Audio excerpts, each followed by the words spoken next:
अस्सलाम वालेकुम दोस्तों। पाकिस्तान बमुकाबला साउथ अफ्रीका के दरमियान दूसरे टेस्ट मैच के लिए पाकिस्तान क्रिकेट टीम में दो बड़ी तब्दीलियां होने का इम्कान। तो आइए आपको इस वीडियो में बताते हैं कि पाकिस्तान और साउथ अफ्रीका के दरमियान दूसरे टेस्ट मैच के लिए पाकिस्तान क्रिकेट टीम में वो दो बड़ी तब्दीलियां कौन सी होंगी और कौन से खिलाड़ी पाकिस्तान क्रिकेट टीम का ऐसा होंगे दूसरे टेस्ट मैच के लिए। तो मुकम्मल तफसील आप लोगों को इस वीडियो में बताएंगे।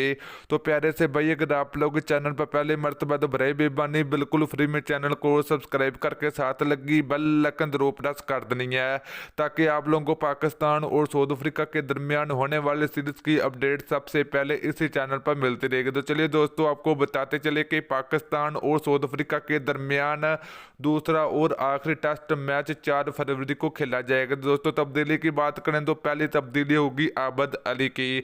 तो आबद अली को दूसरे टेस्ट मैच के लिए आराम दिया जाएगा। तो अब इनकी जगह पर आप लोगों को साजिद शकील खेलते हुए नजर आएंगे।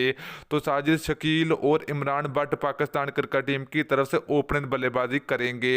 तो दोस्तों, दूसरी तब्दीली की बात करें तो हसन अली को पाकिस्तान क्रिकेट टीम से बाहर कर दिया गया दूसरे टेस्ट मैच के लिए। तो इनकी जगह पर आप लोगों को ताबिश खां खेलते हुए नजर आएंगे। दोस्तों, ये थी पाकिस्तान क्रिकेट टीम में दो बड़ी तब्दीलियां। तो वीडियो अच्छी लगी तो वीडियो को लाइक और शेयर जरूर कर दे। फिर मिलते हैं नेक्स्ट वीडियो में।